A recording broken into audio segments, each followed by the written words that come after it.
kami tentang cara mengatasi tumpahan bahan kimia di laboratorium. Selamat menyaksikan!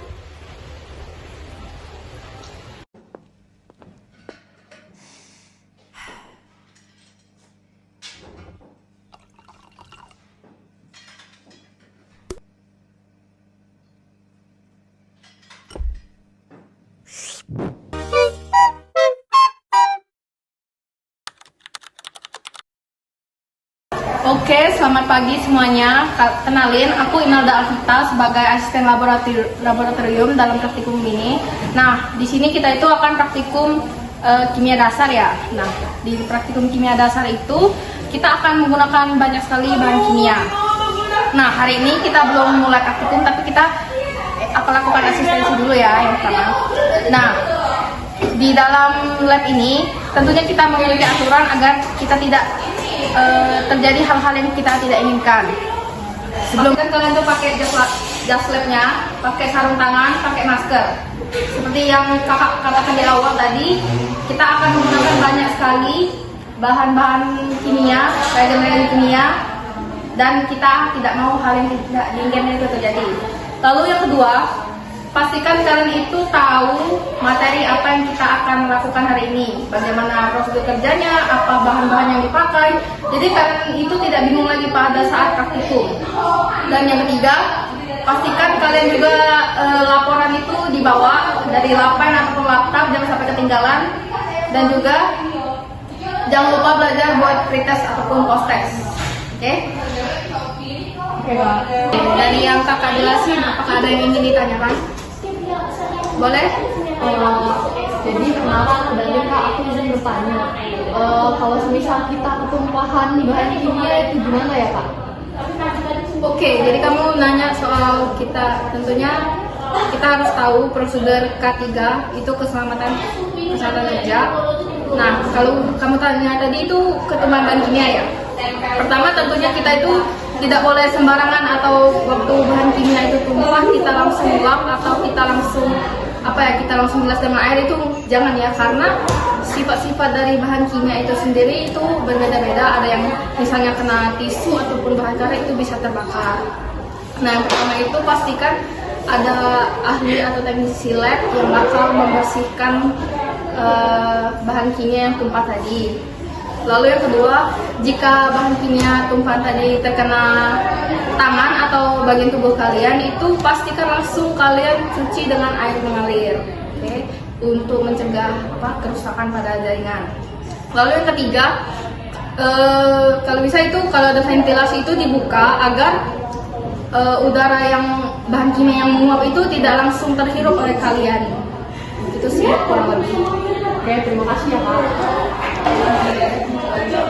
Nah, tadi kan kakak bahas tentang bahan kimia yang berbahaya. Bahan kimia yang berbahaya itu salah satunya itu asam ya. Nah, jadi di lab kita ini itu di sana itu ada yang namanya lemari asam. Jadi misalnya kalian mau mengambil bahan-bahan yang asam itu, kalian nggak boleh di lab ini langsung, tapi harus kalian kerjain itu di lab asamnya langsung. Nanti kakak tunjukin.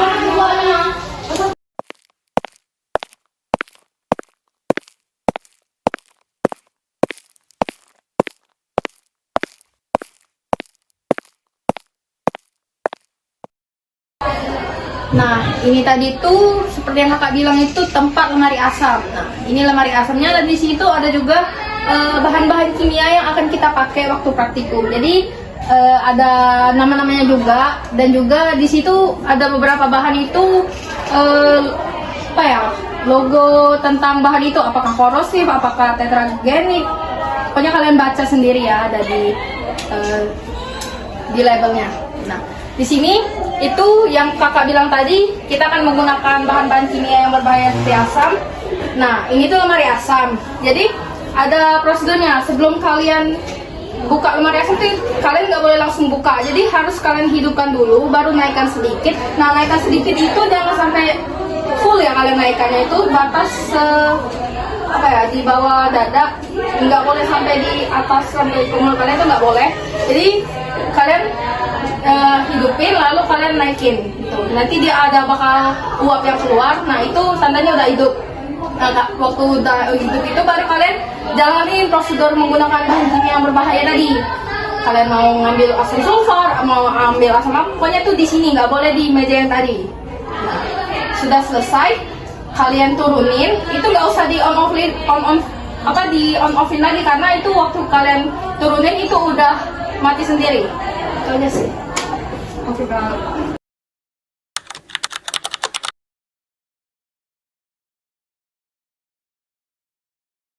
Mereka lagi ngapain? Jadi ngambil itu bahan kimia. Oh iya. Mereka mau ngambil apa aja kira-kira yang diambil? Asam sulfat, asam asetat, sama asam klorida.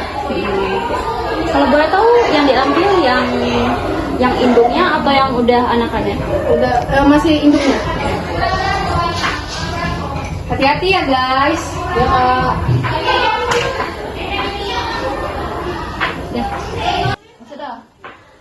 Kamu ya sudah.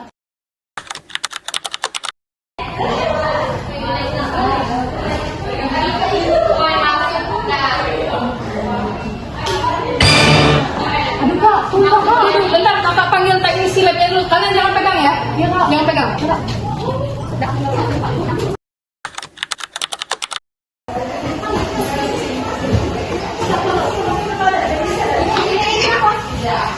Asam sulfatnya tumpah, Kak.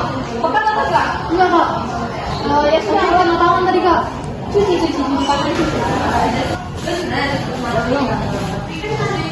Udah, Kak.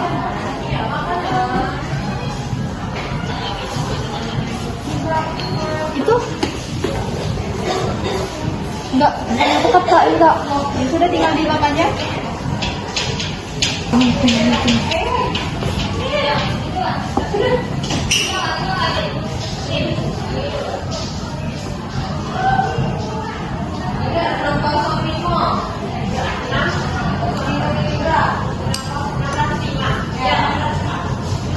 Udah ya ini tinggal dicuci aja nanti. Yang itu kalian beresin nanti ya.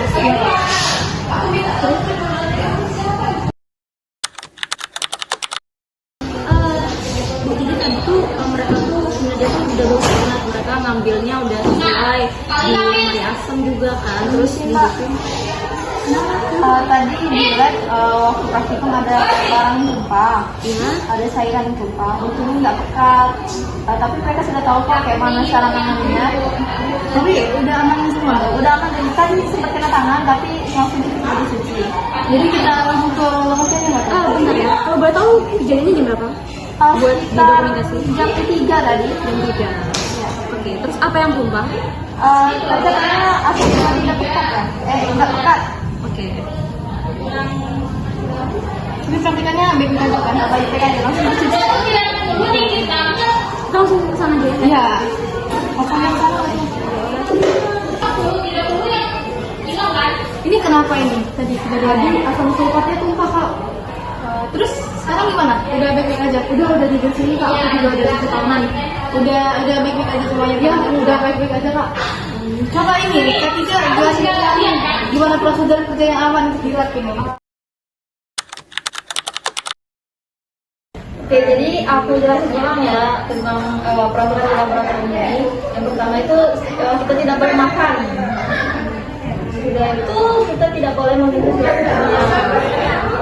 Yang ketiga wajib menggunakan jas lab dan peralatan lab yang lainnya. Sudah itu selalu cuci tangan, terutama jika terkena bahan kimia tadi ya. Sudah cuci tangan, kalian tidak boleh bermain-main dengan alat yang ada di laboratorium.